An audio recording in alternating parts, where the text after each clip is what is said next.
Brasília é mesmo um ovo, um programa musical que quer conhecer quem faz música no DF.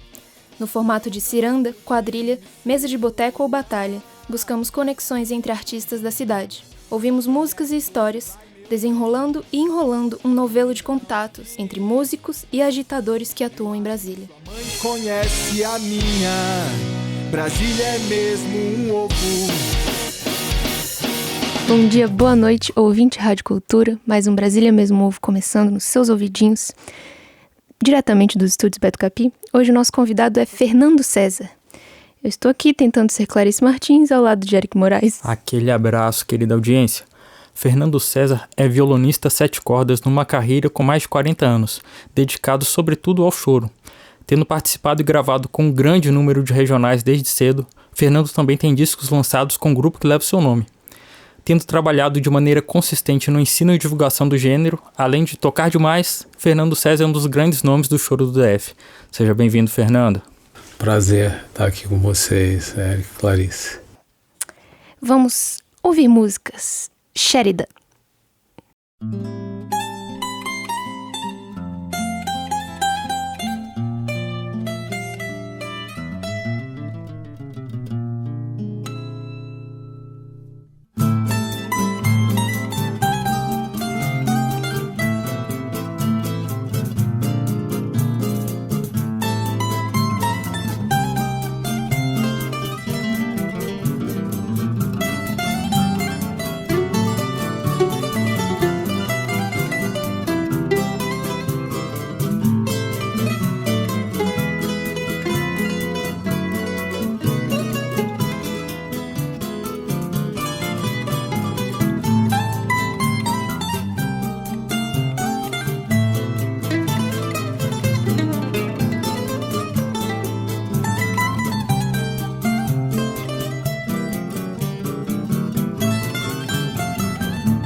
Começamos ouvindo Shérida, composição de Américo, com participação de Fernando César, presente no disco Destroçando a Macaxeira, lançado em 97 pelo duo Dois de Ouro.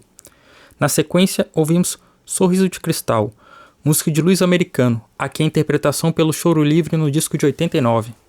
Por fim, ouvimos Suculento, de Ernesto Nazaré, no disco Nazaré Fora dos Eixos, lançado em 2012 pelo grupo Choro e Companhia. Nessas faixas todas, o violão está com o nosso convidado do dia, Fernando César.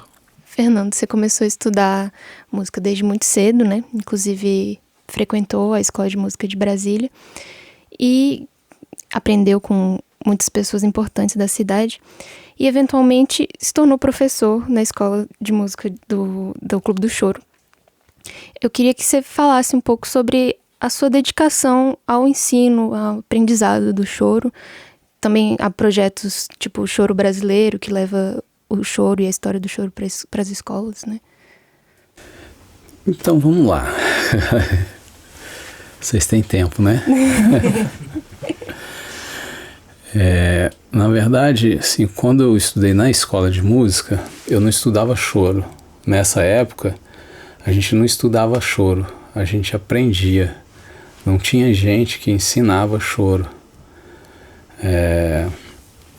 Isso só veio acontecer, né, em 1998 com a criação da primeira escola, que é a Escola Brasileira de Choro Rafael Rabelo, né, aqui do Clube do Choro de Brasília. Então, mas nem por isso eu deixei de estudar música, né. A gente começou em casa, né, ouvindo os discos, fita cassete, né, e meu pai dando o caminho, né, ensinando a gente, mostrando a gente. Eu falo a gente porque eu comecei junto com meu irmão, né, então, e isso sempre foi junto, assim, por muito tempo, né, eu, o meu irmão e meu pai. E em um determinado momento, o meu pai falou, vai estudar na escola de música agora. Eu fui para a escola de música, então eu estudei violino na escola de música, eu tocava na orquestra lá da escola. Depois, sim, não estava curtindo tanto, fui procurar outros instrumentos, aí fui um semestre tocar oboé, porque o professor Sebastião tocava choro no oboé. Eu falei, vou tocar oboé. Aí fui pro oboé. Aí não curti muito, aí mudei, fui tocar violoncelo. O violoncelo tinha a particularidade que a quarta corda do violoncelo, que comumente a gente usava como a sétima corda do violão de 7 cordas. Eu falei, eu vou estudar violoncelo, sempre buscando a ligação com o choro. E depois disso eu fui estudar com, sim, um grande mestre do violão, né, que mora aqui em Brasília, Everaldo Pinheiro, um grande violonista, um cara que conhece tudo de violão e de música. E assim, eu dei muita sorte de poder estudar com ele. E assim, no universo do choro, no quesito de aprender, também, assim, além de ter o meu pai em casa o tempo todo, né, a coisa que ele fez de super importante, que acho que ele nem tinha noção daquilo em relação à musicalização. Nossa, ele fazia isso para poder trazer uma união, né, entre os irmãos, né? Ele queria fortalecer ainda mais os laços de amizade entre os filhos dele. A gente ensaiava todo dia, né? Todo dia a gente tocava junto. Então isso, assim, foi, assim, um diferencial. E poder também tocar com as grandes figuras, né, que a música tinha aqui em Brasília. A primeira delas foi o Pernambuco do Pandeiro, assim, um dos grandes percussionistas do Brasil. O cara que veio para Brasília ainda na época da construção, né, com a promessa de montar um regional na Rádio Nacional, que não foi cumprida a promessa, mas ele acabou ficando aqui em Brasília e contribuiu muito, né, para a cena do choro aqui, para o Clube do Choro, né, e para mim e para o meu irmão. Ele que deu o nome de Dois de Ouro, né, foi ele que batizou a gente. Cara, super importante. Só para eu ter uma ideia assim, que a gente fala assim, ninguém conhece Pernambuco. Então aí eu inverto o caminho. A primeira gravação do Hermeto Pascoal, né, foi tocando no Regional do Pernambuco do Pandeiro. Ele era o sanfoneiro do Regional. E aí também, assim, a outra figura super importante foi o Alencar, 7 cordas, né, que desde eu criança eu tocava junto com ele, né, todo final de ano. O meu pai gravava uma fita cassete, né, ele tinha um gravador mais ou menos desse tamanho assim, quadrado, na fita cassete, com 2 microfonezinhos embutidos, e a gente sentava em volta daquele gravador e tocava, geralmente com outros amigos, né? A gente ensaiava, era o nosso home studio, né? Aquele gravador ali na sala de casa, né? Dá o rec, fitinha, depois de gravar, aí ele produzia uma foto, botava na capa, datilografava o repertório, os compositores, botava ali e mandava para a família, para os amigos, o Brasil, assim, botava nos correios. Então, todo ano tinha isso também, né? Que era o resultado, né, desses dias de ensaios. E, assim, uma das figuras que vez ou outra estava com a gente nessas gravações também, além do Pernambuco, era o Alencar. Então, poder conviver com o cara que é o sinônimo, o nome dele é sinônimo de violão aqui em Brasília, assim, super importante para mim, né, para minha formação. Então, no Choro Livre, ele é o 7 cordas, né? E eu sou o 6. Na primeira música, o Sheridan, eu sou o 7, ele é o 6, o meu pai é o 6 também.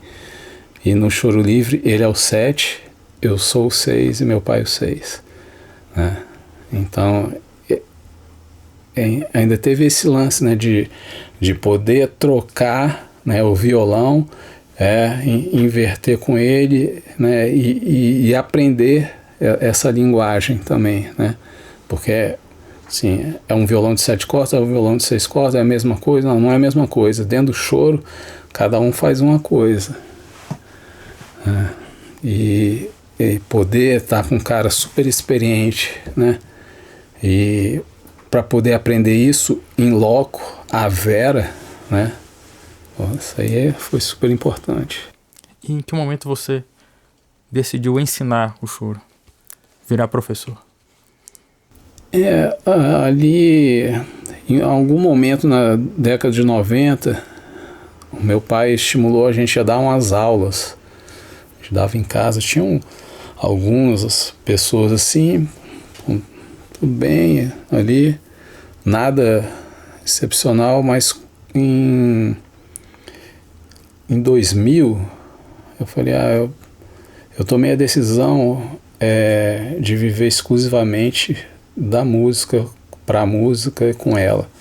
Eu sou formado em contabilidade e eu trabalhava, né, num banco, trabalhei 8 anos num banco, e em 2000 eu decidi que eu ia viver exclusivamente da música. E as coisas estavam afunilando para mim no trabalho, né, crescendo na carreira, e eu tive que optar realmente, porque chegou um momento que eu não conseguia mais conciliar as duas coisas. E eu falei, não, eu vou ficar com a música, assim, que é o que me realmente... e esse fato aconteceu num momento bom, assim, que muitas coisas dentro da música estavam acontecendo, né? Eu estava viajando bastante, tocando. Foi exatamente quando eu recebi um convite do Reco para substituir o Alencar no Choro Livre. O Alencar saiu do Choro Livre em 2001, né, e eu entrei no lugar dele, né, que foi o meu segundo período no Choro Livre.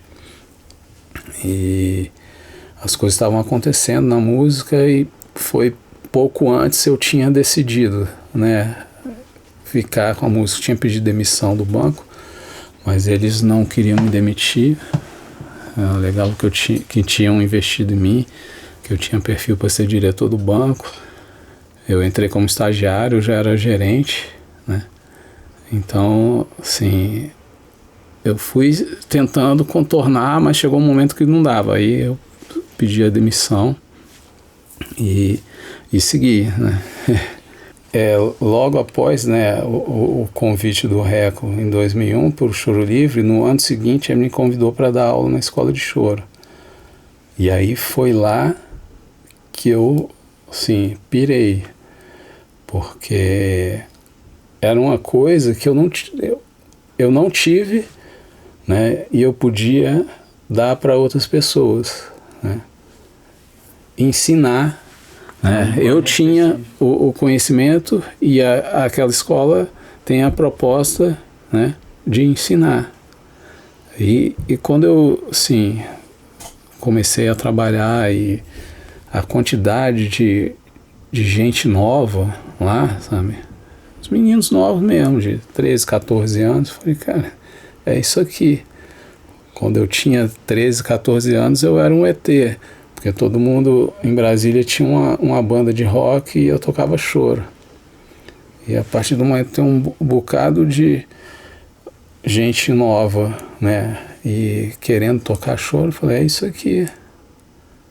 Pensando sobre o seu trabalho de divulgação do choro, né? Você acabou de falar sobre o ensino da linguagem, mas também tem essa questão histórica de apresentar o choro para a população, e tá rolando esse projeto Saudando Choro. A Isa do Cavaco participa também, ela esteve aqui com a gente, falou sobre o projeto. Queria que você comentasse também sobre a importância de levar para fora do plano um pouco, né? A primeira coisa, cara, assim,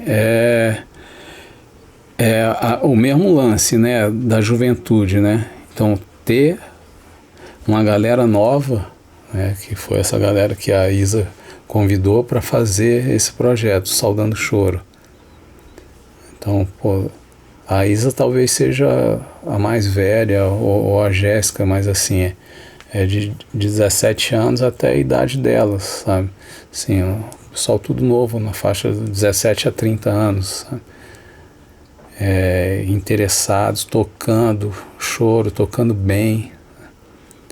E a ideia dela foi de mostrar um pouco da música que é feita, né, aqui no DF e fora, né, da bolha do plano piloto, para outras pessoas que infelizmente não têm contato, né, com esse nosso gênero, né, que no meu ponto de vista é o alicerce da música popular brasileira. Assim, eu acho muito ruim as pessoas não conhecerem isso, né?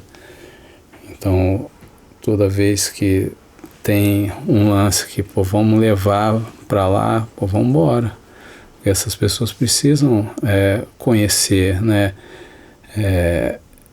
Entender que aquilo ali faz parte da sua identidade cultural.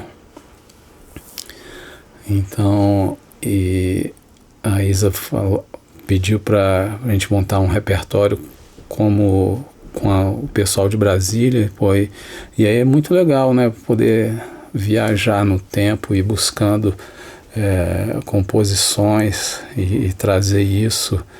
E, pô, a galera tá tocando super bem esse repertório, né, além do pessoal das antigas, tem um repertório do pessoal novo, porque o choro continua vivo, né, continua sendo composto. Então tem música da Isa, tem música do Bento, né?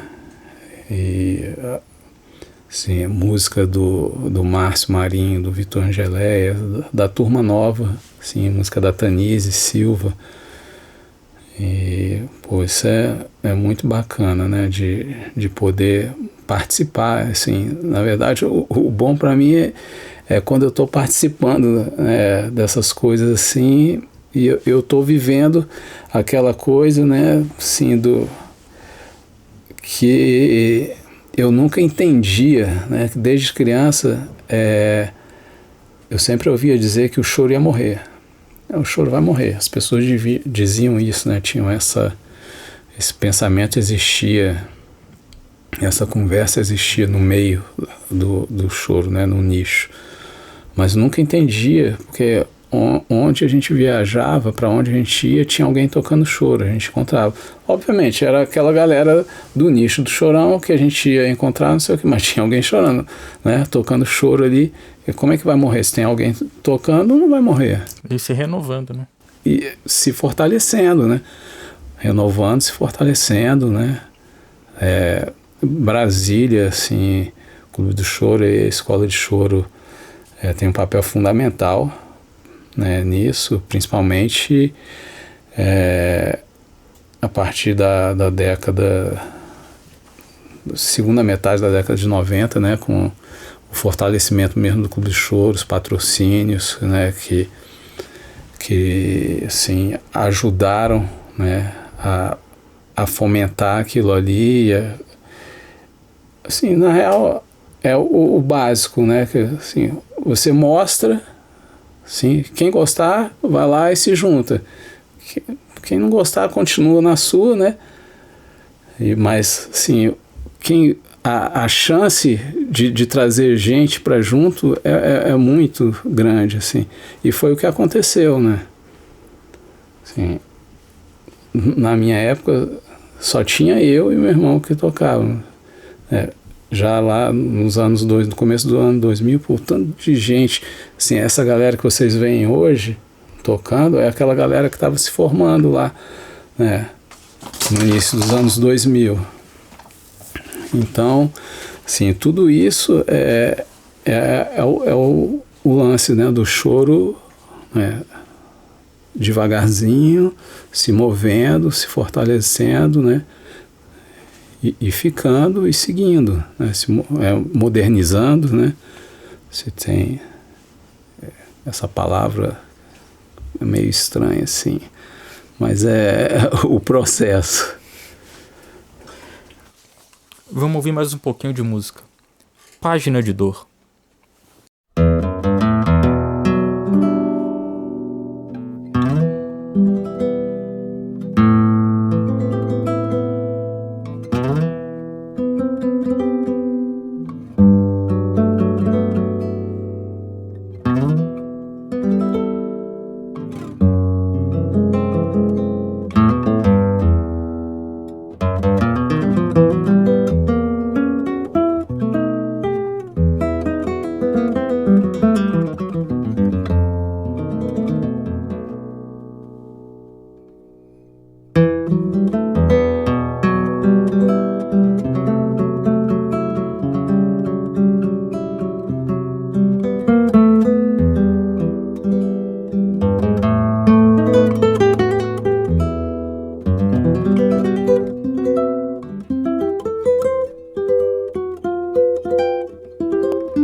Talvez em sonhos foi que te beijei.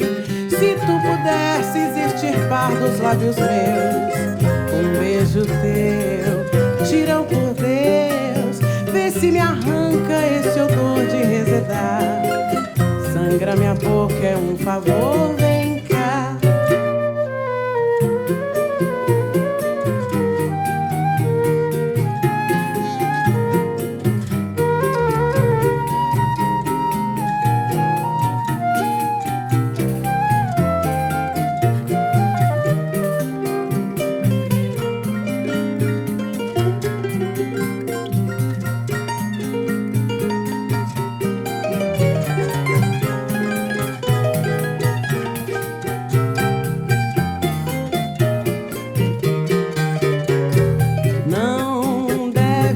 Fazer questão, já pedi, queres mais, toma o coração. Ah, tem dó dos meus ais, perdão. Sim ou não, olha que eu estou ajoelhado a te beijar, a te oscular os pés. Sob os teus olhos tão cruéis. Se tu não me quiseres perdoar,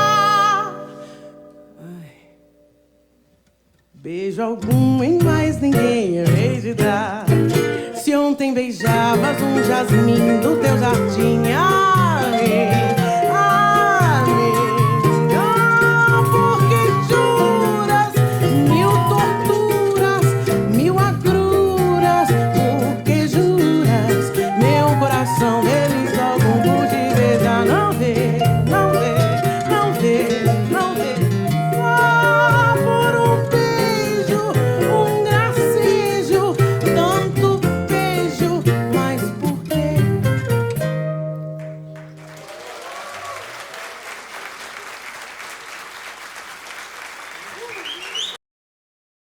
Ouvimos primeiro Página de Dor, composição de Pixinguinha e Cândido das Neves, em interpretação por Fernando César, no disco 3x4 de 2010. Na sequência, ouvimos Chorinho pro Miudinho, de Dominguinhos, interpretada por Fernando César e Ian Cury, no programa Estúdio A, em 2018. Por fim, ouvimos Flor Amorosa, de Joaquim Calado, com letra de Catulo da Paixão Cearense. Quem tocou foi o grupo Fernando César e Regional, com a voz de Ellen Oléria, em apresentação no projeto No Tempo dos Regionais, em 2020. Tudo isso com a participação de nosso convidado de hoje, o violonista Fernando César. Fernando, você falou um pouco das suas parcerias, né? Aprendeu bastante com seu pai, o Américo, com seu irmão amigo de Holanda, e toca bastante com gente bem nova, né? Tipo o Ian Cury, que a gente ouviu, Thiago Tunis. Como é pra você toda essa participação, essa quase essência do choro de tocar com muitas pessoas, né, ao mesmo tempo, e continuamente gente nova, gente velha, mas... Eu acho que esse é o processo natural, principalmente de quem toca um instrumento que acompanha, né, como eles dizem no jazz, sideman, né? Então, assim, é o processo natural tocar com quem estiver disponível para tocar. Só que aqui em Brasília é especial, né? Porque primeiro eu pude tocar com as pessoas, primeiro com meu pai e com meu irmão ali, né? Com a minha família, assim, o que a gente fazia todo dia foi um lance de muita união, né? Fortalecimento dos laços de amizade, tudo. Depois com as pessoas que se tornaram minhas referências, né? Os meus mestres, né? E depois, né, eu como referência para outras pessoas. Então acho que esse é o ciclo da vida, é a coisa mais bonita que tem, né? Então você aprende, né, e você passa, é o processo natural, né? E super prazeroso, assim, essa coisa de poder enxergar, um pouco da sua música, né, não da sua composição, da sua música, da sua musicalidade, né, na pessoa que teve contato, né, nas pessoas que tiveram contato com você, né, para buscar, né, um pouco de música, pô, isso é emocionante. É muito legal, assim, poder, pô, tá vendo aquela frasezinha ali, entender, pô, aquilo ali tem uma coisa, né, do que eu falei ou do que eu toquei. Bonito. Pensando no seu grupo agora, o Fernando César Regional, queria que você falasse até didaticamente para a nossa audiência como você escolheu a instrumentação, assim, falar um pouco sobre, né, o que compõe a sonoridade, né, de um regional e como você escolheu esses instrumentistas, as pessoas que fizeram parte do seu regional. O regional, o conjunto regional de choro, foi o som que o Brasil ouviu por quase 4 décadas, né, ali do começo da era do rádio, ali da virada de 20 para 30 até o golpe militar em 64, né, quando várias rádios foram fechadas, tudo. Então, o conjunto regional era a solução para as rádios de ter músicos que pudessem acompanhar as cantoras, os cantores, os instrumentistas, os calouros, né, a baixo custo, né, a galera que tinha uma habilidade de ouvido, resolvia as coisas rápido, sem precisar de muitos ensaios ou até nenhum ensaio, né, diferente das orquestras, né, do maestro, de arranjador, né, de diversos músicos. Então, as rádios acabavam, assim, as grandes ainda tinham, alguns que tinham orquestras, né, mas a grande maioria tinha um conjunto de choro. E quando se ia, né, depois para o estúdio também, muito daquele som, né, do conjunto de choro também ia, né? Então, quando começou, né, as pessoas a ouvirem também, né, os discos, né, depois da rádio, né, e depois paralelo, o som que também rolava também era o conjunto de choro. E aí a minha maior referência era o Regional do Canhoto, né, que é oriundo do Regional do Benedito Lacerda. O Benedito Lacerda, um flautista, foi parceiro do Pixinguinha, tem diversas músicas, né, em dupla com Pixinguinha, talvez um pouco questionável algumas coisas assim, talvez assim, a história conta um pouco que Pixinguinha vendeu as parcerias, né, em troca de uma grana para resolver a situação financeira. Mais um cara importante, e no Regional do Benedito o Pixinguinha tocava saxofone, né? Então aí entra naquela coisa, né, das trocas. O Dino 7 cordas, que é o grande nome do violão de 7 cordas, o meu instrumento, né, foi o cara que desenvolveu a linguagem desse instrumento. Ele tocou no Regional do Benedito, violão de 6 cordas, observando o Pixinguinha fazendo os contrapontos no sax tenor. Captou tudo aquilo, né, e levou aquilo e as coisas que ele já tinha de violão, que já tinha tido contato com os violonistas, desenvolveu essa linguagem de violão de 7 cordas.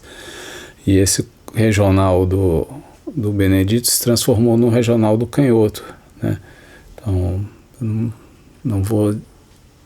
Pelo menos o Dino e o Canhoto vieram oriundos desse primeiro regional. Talvez, acho que todos na época.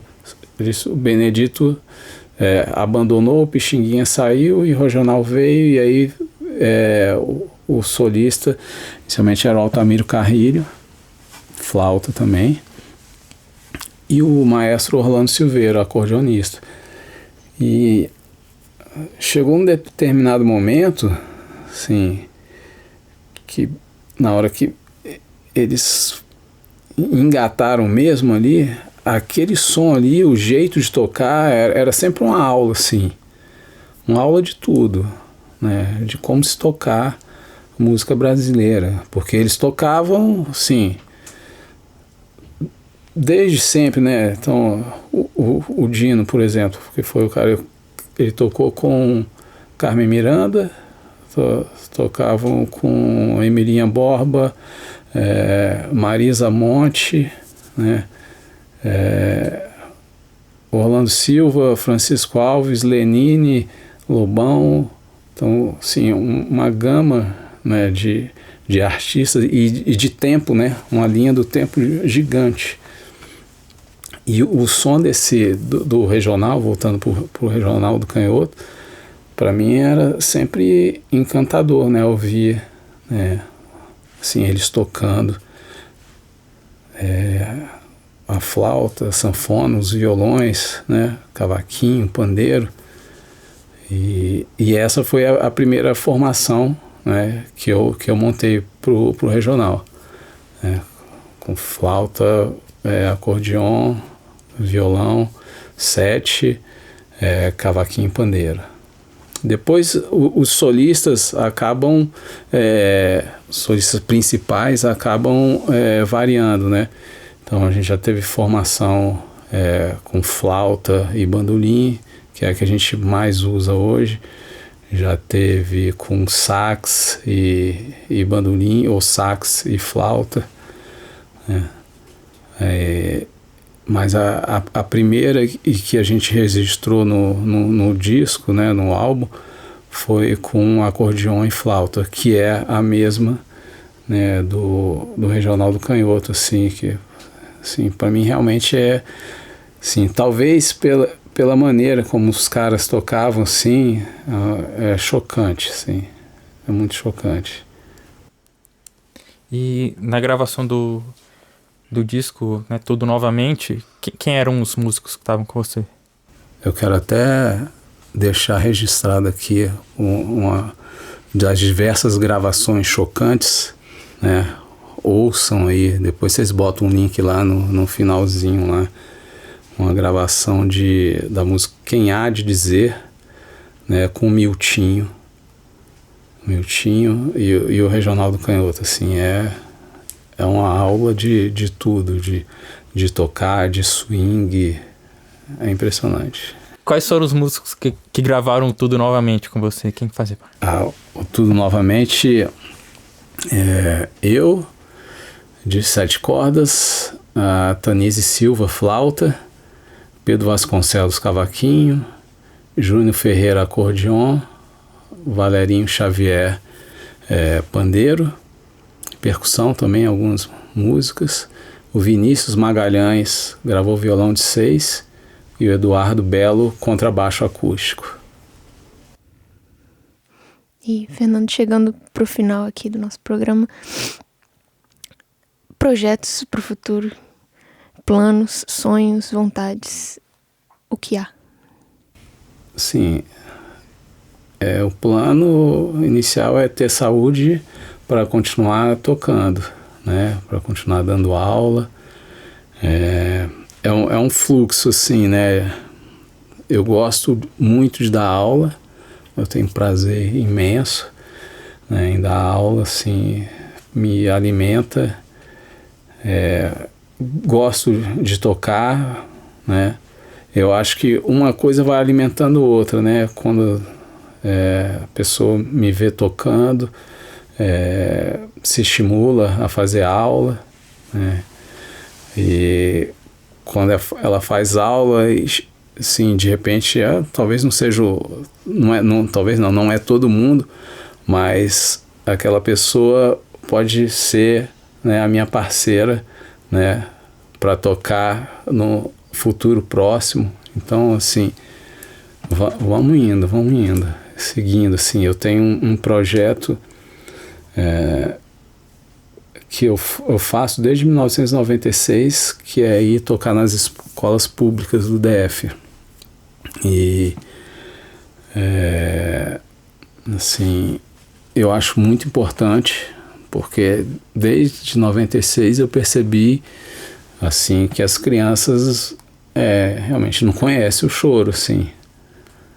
Talvez por isso, né, as pessoas tanto diziam que o choro ia morrer, né?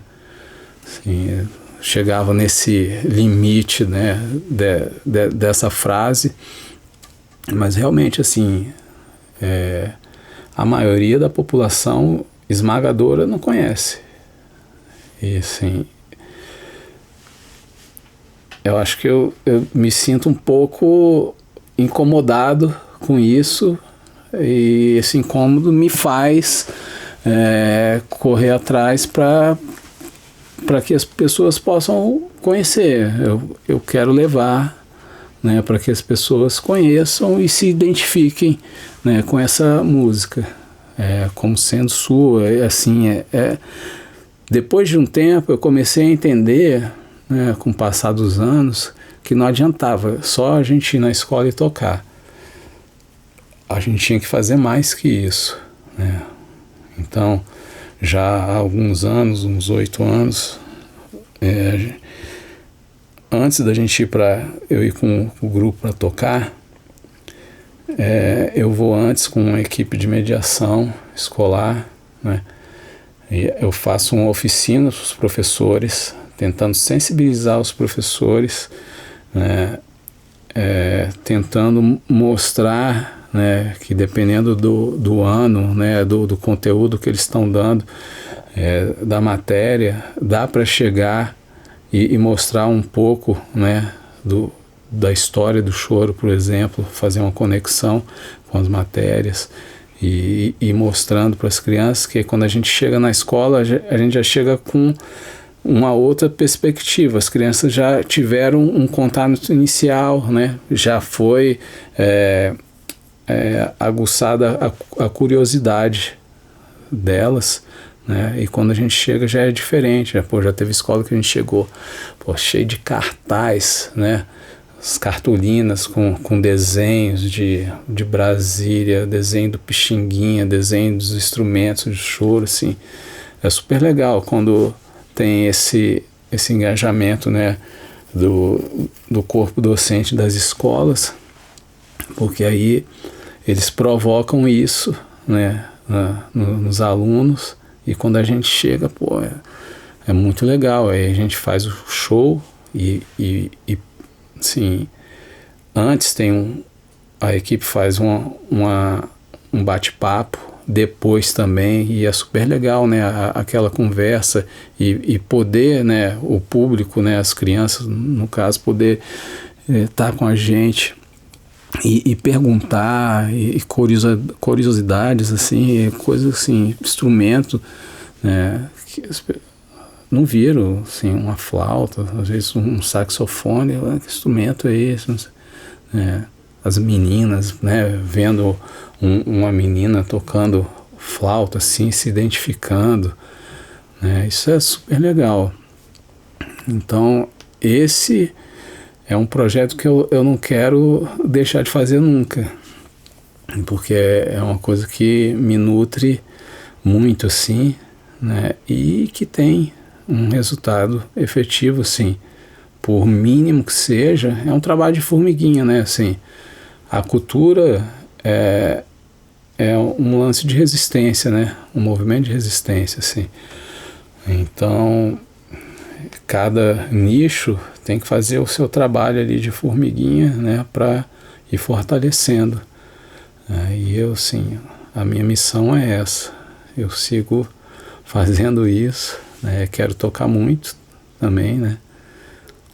O ano passado, esse ano, eu estou tendo a oportunidade de levar o choro do Distrito Federal para o Brasil inteiro, assim, uma coisa que eu nunca imaginei na minha vida, um projeto do Sesc chamado Sonora Brasil. Estou viajando com o Thiago Tunes, né? O ano passado a gente viajou com a Lene Black, fazendo a percussão. Esse ano quem vai com a gente é o Luiz Ungarelli, de percussão. E a Jazz Caipora, que é a nossa técnica de som. Assim, ano passado a gente fez Sul-Sudeste, Centro-Oeste, e agora a gente vai para o Norte e Nordeste. Assim, para um músico, instrumentista, sideman e acompanhador, sabe? Poder fazer um trabalho desse, tocando o que quer tocar, tocando as músicas que escolheu tocar e rodar o Brasil inteiro, assim, é uma coisa muito especial. Sim, é um prêmio, sim. É um prêmio.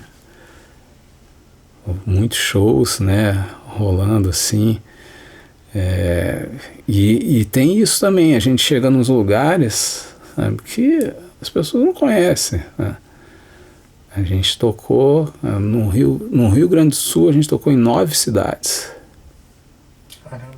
Lá do Alegrete, lá na ponta, né, com a Argentina, né, subindo tudinho até chegar na ponta lá de Santa Catarina, Criciúma, Lages, né. Então é muito legal. Agora, pô, a gente vai pro Acre, a gente vai pro nortezão mesmo, Acre, Rondônia, Belém, e tocar em algumas cidades do interior do Nordeste. Então, assim, muito legal. E levando a música, né, o choro do Distrito Federal, assim, composições feitas pela galera que nasceu aqui, que viveu aqui ou que vive aqui. Vamos ouvir a última música. Vai ou Racha.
Terminamos ouvindo Vai ou Racha, composição de Rogério Caetano. A faixa está no disco Tudo Novamente, de 2017, do Fernando César Regional, grupo de nosso convidado de hoje, o violonista 7 cordas Fernando César, com quem tivemos a honra de conversar. Obrigado. Prazer estar aqui com vocês, Eric e Clarice. Acompanhe nosso convidado pelo sítio fernandocesar7.com e pelo Instagram, Fernando César 7 cordas. Para concluir, Fernando, Brasília é mesmo um ovo? Eita. Fica à vontade. Sim. Se for pensar na bolha da Brasília plano piloto, é um ovo. Realmente, assim, é uma cidade onde as pessoas se conhecem ou conhece alguém que conhece você. Difícil essa pergunta, né? Tá bom. Mas pensando nessa bolha do plano piloto, mas eu acho que Brasília não é só o plano piloto, né? Assim, eu acho que ela está muito além disso e pensar nela só assim, eu acho que é ruim. Acho que é ruim porque esse processo todo de, vamos citar só o da cultura, né? Ela fica totalmente centralizada no plano piloto e isso é muito ruim para todo mundo, né? E é difícil, assim, depois que isso já está meio que solidificado, né? Tentar desfazer, né, aquela coisa ruim, né, de não conseguir chegar, de só ter cultura de massa, né, nas regiões administrativas fora do plano piloto, assim. Então é difícil, sim. Tem coisas pontuais, em algumas, Sobradinho tem o Boi do Seu Teodoro, né, tem a Casa do Cantador na Ceilândia, assim, tem uns pontos, né, assim, a Ceilândia talvez seja talvez o polo mais forte, assim, fora do plano piloto, assim, no meu ponto de vista, né, por ter muito nordestino, né, e o Nordeste ser uma potência também cultural. E também fica isolado do como, né, as regiões administrativas do Brasil. O Nordeste também é um pouco isolado do resto do Brasil, né? Então, eu acho que se a gente consegue descentralizar isso, vai melhorar muito. E o ovo vai virar o DF. O quadradinho vira o ovo. Vocês ouviram o DF é mesmo ovo. Hoje recebendo o violonista Fernando César. Uhul! Valeu. Valeu.